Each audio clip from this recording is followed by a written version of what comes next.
Purnima means a full moon day. Every full moon day that happens, 12 or 13 full moons that come in a year, each one of them have a different quality about them. Most people today living in cities, they don't know which phase of the moon it is right now, they've completely forgotten. Today is a new moon day, don't look up, there's no moon today because today is a new moon day, or in America they call it no moon day, very literal Which phase of the moon it is, most people do not know today because blazing lights, noises and this and that, nobody pays attention either to the sky or to their own body. If you look up into the sky, for sure you can know. Or if you close your eyes and look at your system, you can know what phase of the moon it is, because with every phase of the moon, the human system accordingly behaves mildly differently. This much you know, that on a full moon day and a new moon day, if you were a sailor, you would for sure know what's happening around you because the very oceans are rising on this day. It's a huge body of water, it's rising. If you look at this planet as a body, this water body that we call as ocean is covering over 70% of the land or the area. Similarly, if you look at this body, even here, over 70% is water.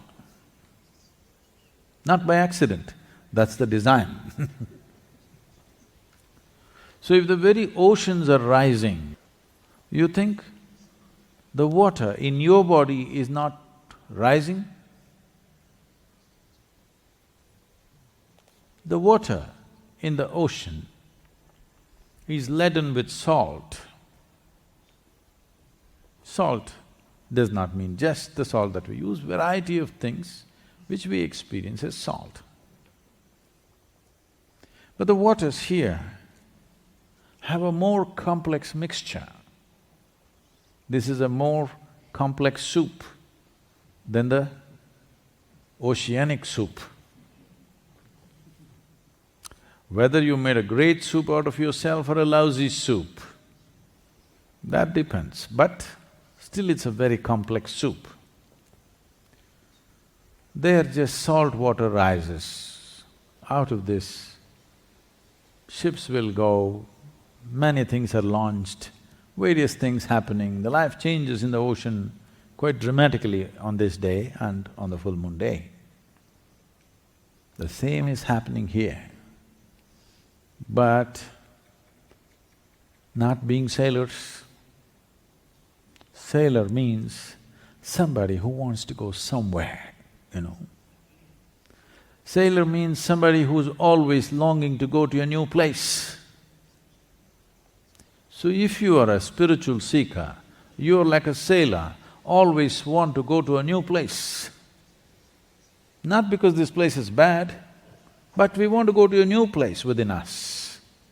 We understand, we are mature enough to know, if I move from this place to another place geographically, it's not really going to change my life.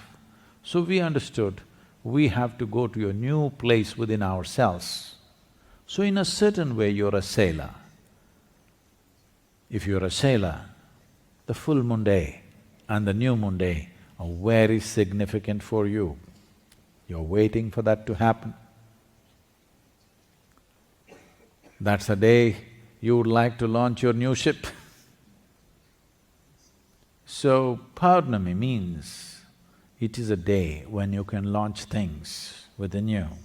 So there is a whole system of yoga which is calibrated for the lunar cycles and the solar cycles so that one can make use of this system. one can make use of nature's help. As I said, among these 12 to 13 full moons that happen, they are of different quality. So accordingly they have been identified. I think in China there's some significance, no, probably in Japan probably. August moon, you have some significance to August moon?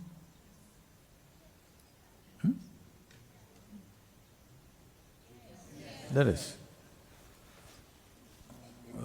Whatever the significance, I do not know, but essentially, the full moon that comes immediately after the summer solstice and the winter solstice are of a certain significance. This time, Guru Purnima is the second full moon, not the first one, because of some astronomical calculations, it's been moved to the second full moon. Otherwise, it's always the first full moon after the solstice. The first full moon after the winter solstice is called Dhanya Purnami, which is considered a day of fulfillment. And in Tamil Nadu, it is celebrated as Thaipusam. That's what? No, it comes little after that, okay. It's called Dhanya Purnami and it is celebrated in different ways, but essentially it means the day of fulfillment. So this Guru Purnima, this Purnima or this full moon after the summer solstice, historically and also in terms of celestial arrangement of things, it's significant because Adiyogi chose to become a Adi Guru. The first yogi decided to become the first Guru over 15,000 years ago on this day, which is called as Guru Purnima. It is the birth of the first Guru. And this is the day he delivered or he started transmitting the most significant message to humanity, which was never before. That is, he made them realize that if you're willing to strive, all the limitations that nature has set upon you, you can cross. You can evolve beyond your present limitations, if only you're willing to strive and do the needed things within you. Till then, and even today largely most people believe that this is the way I'm made, this is either God's will or my father's mistake. That this is the way I am, I can't do anything about it. On this day, Adiyogi introduced this possibility to humanity and said, if you are willing to strive, I will give you a science through which you can go beyond all limitations that are considered human limitations. Even today, when people use the word human, most of the time, when people use the word human, they are not talking about the immensity of being human, the power of being human, the possibility of being human. They're talking about the limitations of being human. When somebody says, oh, I'm only human, they're talking about how I'm limited. Very rarely somebody is referring to I'm human as a great possibility.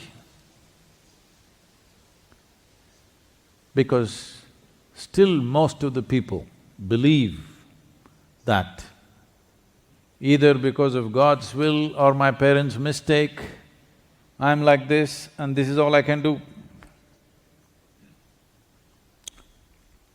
If you experience a rebirth, if you make a rebirth possible for yourself, naturally your most important work will be to ensure that the entire world knows that if they are willing to strive, they can cross all the limitations created by themselves, created by their genetics, created, even imposed by the nature. Even those limitations you can cross. The limitations of life and death one can cross if one is willing to strive for it. So on this day, which is called as the Guru Purnima, this message was delivered. So it's very, very significant because this made human life into a possibility, a limitless possibility, rather than being some kind of a trap of being one more kind of creature on the planet. So we must celebrate this.